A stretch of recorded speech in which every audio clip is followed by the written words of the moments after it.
पापा के नहीं हर जात बानी ना हमसे भंगिया पिसाई गणेश के पापा के नहीं हर जात बानी दुखाला को मन हमर कलाई ए गणेश के पापा सच कही बात मानी ना हमसे भंगिया पिसाई ए गणेश के पापा के नहीं हर जात बानी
के पापा के नहीं हर जात बानी दुखाला कोमल हमर कलाई ए गणेश के पापा के नहीं हर जात बानी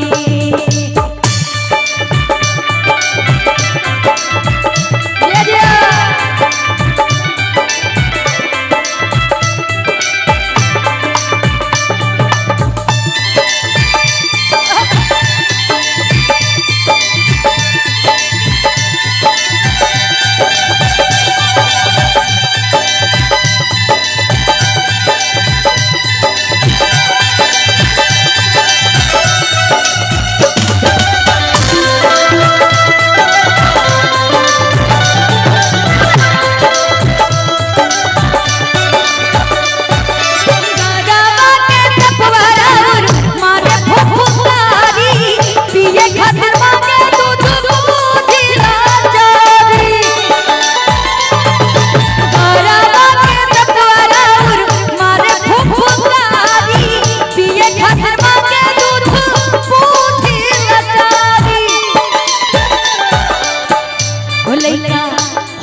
शादी तो हुई नहीं है।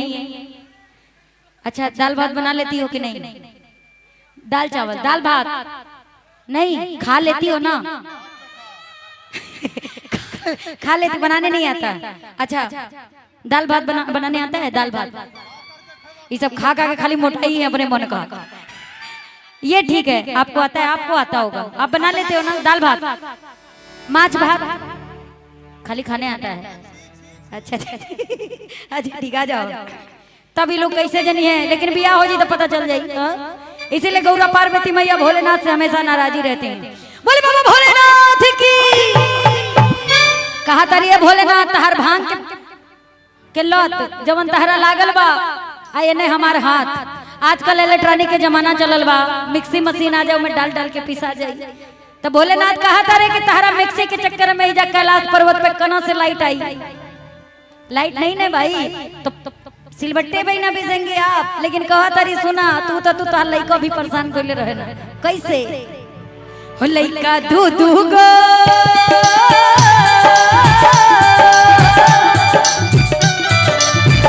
हो लइका दू दू गो बड़ा ले जाने के पापा। ए ना आओ इधर आओ जी। बाप रे, शंकर भगवान को जानती हो? मालूम है शंकर जी को, काली माँ को? हाँ तो इधर कोई काली माँ का रूप धर लेगा ना तो कलकत्ता भागना पड़ेगा। बच्ची भाव दो हो लइका दू दू गो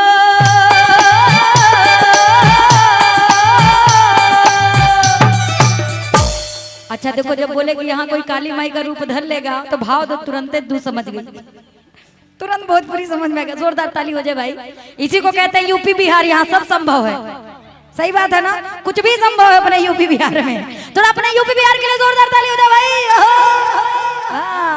हो लइका दूधू गो